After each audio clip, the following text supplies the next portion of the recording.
Google ছাড়া আরও একটি অ্যাপ্লিকেশন আপনার ডেটা ট্র্যাক করছে, সেটাকে আপনি জানেন? আপনি কোন লিঙ্ক ওপেন করেছেন, কোন ওয়েবসাইট ওপেন করেছেন, কোন অ্যাপস ওপেন করেছেন, সব কিছু। সেই অ্যাপটা অন্য কোনো বাজে অ্যাপ নয়, সেটা আপনার ফোনে আছে, সেটা হলো ফেসবুক।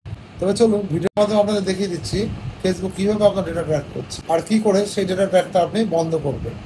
তার জন্য শুরুতে আপনি ফেসবুকটা খুলে নেবেন, নিচের দিকে মেনুতে আসবেন, অ্যান্ড্রয়েড ফোন উপরের দিকে থাকে, মেনুতে ক্লিক মারবেন, নিচের দিকে আসবেন, এখানে দেখুন সেটিং অ্যান্ড প্রাইভেসি বলে একটা অপশান আছে, সেটিংসে ক্লিক মারবেন।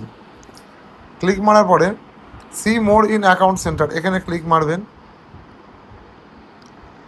তারপর আরও নিচের দিকে আসবেন, ইয়োর ইনফরমেশন অ্যান্ড পারমিশন বলে একটা অপশান আছে দেখুন, এখানে আপনি ক্লিক মারবেন। মারলেন, এখানে কী লেখা আছে দেখুন, your activity of meta technologies, এখানে ক্লিক মারলেন। ক্লিক মারার পরে যে রিসেন্ট অ্যাক্টিভিটি, এই যে এখানে ক্লিক মারবেন। এখানে পাসওয়ার্ডটা দিতে হবে, তাহলে সব কিছু দেখতে পাবেন আপনি। পাসওয়ার্ডটা আমি দিলাম না। এবার আপনাদের বলি আপনারা কী করে এটাকে ডিলিট করবেন। যে ক্লিয়ার প্রিভিয়াস অ্যাক্টিভিটি, এখানে ক্লিক মারবেন। এই যে ক্লিয়ার অপশানে ক্লিক মারবেন, এটা ক্লিয়ার হয়ে যাবে, আমার ক্লিয়ার করা আছে। ম্যানেজ ফিউচার অ্যাক্টিভিটি, এখানে ক্লিক মারবেন। এই ডিসকানেক্ট ফিউচার অ্যাক্টিভিটি, এটা সিলেক্ট করে আপনি কন্টিনিউ করে দেবেন, তাহলে আপনার কাজ শেষ। আর আপনার কোনো রকম ডেটা ফেসবুক ট্র্যাক করতে পারবে না। সবাই সুস্থ থাকবেন, ভালো থাকবেন।